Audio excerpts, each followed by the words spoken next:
An idle mind is God's playground. Now, I know we've all been told the opposite, but I'm about to bust that up real quick. Before I get into it, though, go ahead and hit that like button and subscribe to help my algorithm out. Okay, let me get to this. Now, an idle mind is God's playground. You probably never heard that one. You probably never even contemplated the whole concept.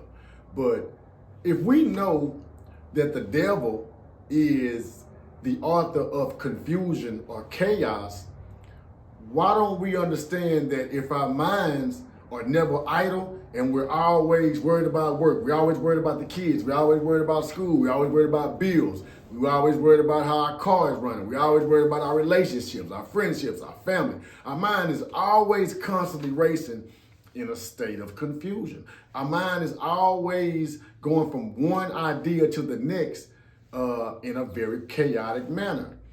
That, my friends, is the playground for the devil. An idle mind is when your mind is silenced. It's when your mind is on idle, when you can actually hear your thoughts, when you actually have a control of your thoughts. It tells us in the Bible, Matthew 6:6, it says, go off into your closet and pray. Go in the secret room. Why I say that? But one of the reasons is because the distractions are limited. Your distractions are limited to where you can go in there and you can be in silence, to where you can begin to hear your own thoughts, to where all of the chaos goes away. Why does it talk about in Psalms, in so many different Psalms, the importance of meditation? Because when you get into a state of meditation to learn how to properly meditate, you learn how to silence your thoughts. You learn how to control your thinking.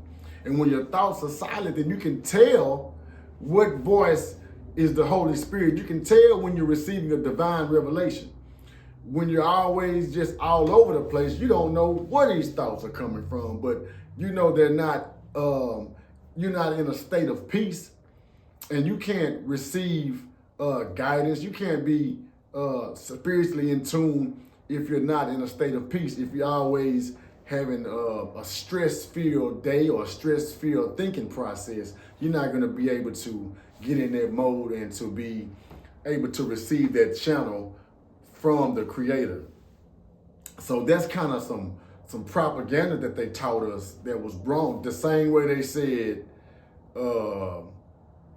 milk does a body good. We grew up and we got a little knowledge and we learned that, wait a minute, why are humans the only one that drinks another creature's milk? We probably shouldn't drink milk. And then we learn how milk has all the pus and the toxins in it. So that's propaganda. The same way Edward Bernays came up with the concept of breakfast is the most important meal of the day, when in actuality, he was a marketing genius, and he was hired by the cigarette companies, and he was hired to promote breakfast so that they could sell these meats and these bacons and eggs, because they needed to get rid of it. So a lot of the ideals and concepts that they have taught us were really to our detriment.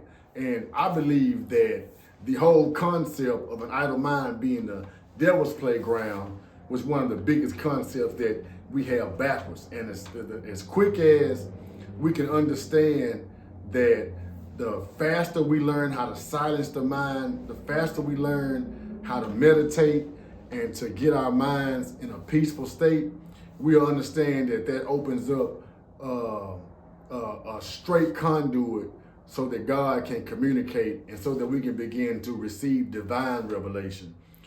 Even when in prayer, how many times you've been praying and right when you get into good prayer, you start thinking about old girl, or you start thinking about, or you start stressing? Because again, that chaos and that confusion comes in to take you out of prayer mode and put your mind on something else. So it takes your mind away from God. So that, like I said, if we learn how to just maintain that connection and learn how to control our thoughts, then our lives will begin to reflect a more peaceful state, a more controlled environment we'll be in. I talk about meditation in my book, The Universe is Mental. If you ain't got it, go on over to Amazon and pick that up. The Universe is Mental, a guide to effectively mastering the mind. And meditation and learning how to make our minds idle will draw you nearer to your destination. I'm out.